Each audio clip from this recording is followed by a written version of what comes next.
หลายคนก็ถามเข้ามาด้วยความเป็นห่วงเนาะว่าพ่อยเรียนจบหรือยังพ่อยขอตอบว่าพ่อยเรียนจบแล้วเด้อพ่อยเรียนจบม.7 ถ้าเป็นประเทศไทยก็ม.6 นั่นเองพ่อยเรียนจบในวัย18 ปีและในปี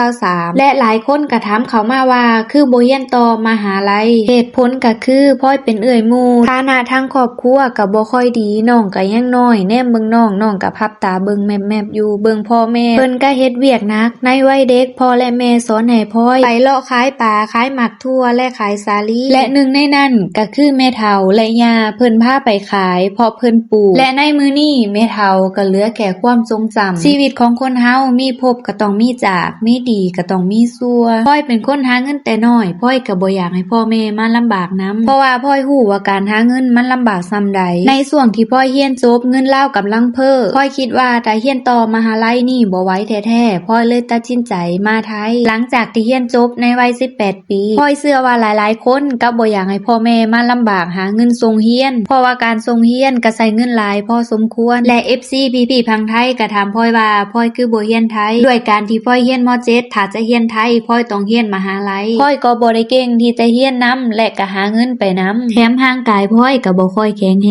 งหลายคนก็ถามเข้ามาว่าตอนนี้เด้พ่อยเฮ็ดงานหยังเมื่อก่อนพ่อยก็เฮ็ดงานประจำตั้งแต่ปี2023จนฮอด2024และในต้นปี2025พ่อยป่วยเลยตัดสินใจมาเฮ็ดตามความฝันของตนเองนั่นก็คือการปั้นตัวตนบนโลกออนไลน์เมื่อก่อนแม่บ่พร้อมให้เฮ็ดอาชีพนี้และในเดือน10ปี2024แม่เริ่มสนับสนุนและให้กำลังใจในปัจจุบันนี้งานของพ่อยก็คือลงคลิปบ้านฟ้าและบ้านแดงหนึ่งในนั้นก็คืออาชีพ VJ นั่นเอง VJ ก็คือการสตรีมไลฟ์สดมีหลายช่องทางและหลายเพจพร้อมแต่ช่องทางที่พ่อยเลือกนั่นก็คือ TikTok แต่คนเดินสายนี่ต้องยิ้มเก่งเว้าเก่งหยอกเก่งและกล้าหาญกล้าแสดงออกกล้าตอบโต้บ่อายและอีกอย่างคือบ่สนคำคนสิ่งที่คนดังและเน็ตไอดอลหลายๆคนต้องพ้อคือคนด่าคนบ่มักคนบูลลี่คนเอาคลิปเฮาไปตัดต่อเอาคลิปเฮาไปก่อกระแสให้คนอื่นด่าทั้งที่คำเว้าบางคำแปลได้หลายทางหรือว่าหลายประโยคถ้าคนบ่มักเฮาก็ไปแปลในทางที่ลบเพราะฉะนั้นมีแค่คำว่าต้องอดทนและสู้พอคนฮักเฮาก็ยังมีถ้าคนบ่มักเฮาถึงเฮาสิดีส่ำใดก็บ่ดีในสายตาเขา